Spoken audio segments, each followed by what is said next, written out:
ராஜஸ்தான் மாநிலத்தில் இருந்து மாநிலங்களவை எம்பியாக தேர்வு செய்யப்பட்டு காங்கிரஸ் மூத்த தலைவர் சோனியா காந்திக்கு குடியரசு துணைத் தலைவர் ஜெகதீப் தன்கர் பதவி பிரமாணம் செய்து வைத்தார். அந்த காட்சிகளை பார்க்கலாம்.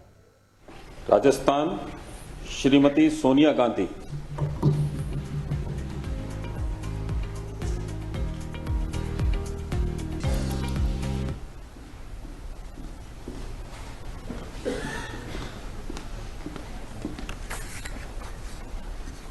मैं सोनिया गांधी जो राज्यसभा की सदस्य निर्वाचित हुई हूँ, सत्यनिष्ठा से प्रतिज्ञा करती हूँ कि मैं विधि द्वारा स्थापित भारत के संविधान के प्रति सच्ची श्रद्धा और निष्ठा रखूँगी।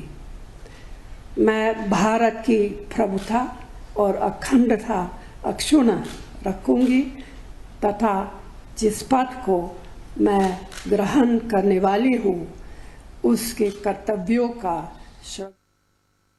இது பற்றிய மேலும் விவரங்களை செய்தியாளர் ரமேஷ்குமார் விவரிக்க கேட்கலாம். வணக்கம் ரமேஷ்குமார், இந்த பதவி பிரமாண நிகழ்வில் யார் யாரெல்லாம் பங்கேற்றுள்ளனர்? தற்போதைய கள சூழல்? வணக்கம். அண்மையில் நாடு முழுவதும் பல்வேறு மாநிலங்களில் சேர்ந்த 54 மாநிலங்களவை உறுப்பினர்களின் பதவி காலம் நிறைவடைந்தது. அதனைத் தொடர்ந்து அந்த புதிய உறுப்பினர்களை தேர்வு செய்வதற்காக நடைபெற்ற தேர்தலில் காங்கிரஸ் கட்சியினுடைய முன்னாள் தலைவரும் மூத்த தலைவருமான சோனியா காந்தி ராஜஸ்தான் மாநிலத்திலிருந்து மாநிலங்களவை உறுப்பினராக தேர்வு செய்யப்பட்டார்.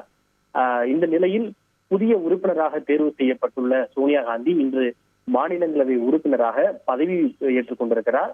நாடாளுமன்ற வளாகத்தில் உள்ள மாநிலங்களவை தலைவர் ஜெகதீப் தன்கர் அறையில் நடைபெற்ற இந்த பதவியேற்பு நிகழ்வில் சோனியா காந்திக்கு பதவி பிரமாணமும் ரகசிய காப்பு பிரமாணமும் செய்து வைக்கப்பட்டது. சோனியா காந்தி அவர்கள் ஹிந்தியில் உறுதிமொழி எடுத்து பதவியேற்றுக் கொண்டார். இந்த நிகழ்வில் காங்கிரஸ் கட்சியினுடைய தலைவர் மல்லிகார்ஜுன் கார்கே, அதே போல மாநிலங்களவை முன்னவர் பியூஷ் கோயல், மாநிலங்களவை துணைத் தலைவர் ஹரிவன்ஷ் நாராயண் சிங் உள்ளிட்ட பலரும் கலந்து கொண்டிருக்கின்றனர். சோனியா காந்தி அவர்களை தவிர மத்திய அமைச்சர் அஸ்வினி வைஷ்ணவ் ஒடிசா மாநிலத்திலிருந்து மீண்டும் தேர்வு செய்யப்பட்டிருக்கிறார். அவரும் இன்று மாநிலங்களவை எம்பியாக பதவி பிரமாணம் ஏற்றுக் கொண்டிருக்கிறார்.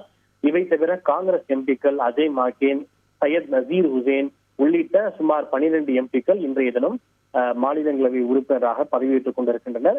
நேற்று ஏற்கனவே மேலும் 12 எம்பிக்கள் மாநிலங்களவை உறுப்பினராக பதவியேற்றது குறிப்பிடத்தக்கது.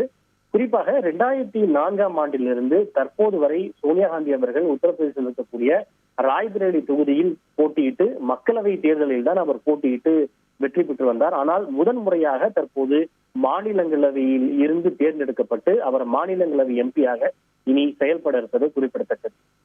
விரிவான விவரங்களுக்கு நன்றி ரமேஷ்குமார். செய்திகளை உடனுக்குடன் தெரிந்து கொள்ள உடனே சப்ஸ்கிரைப் பண்ணுங்க.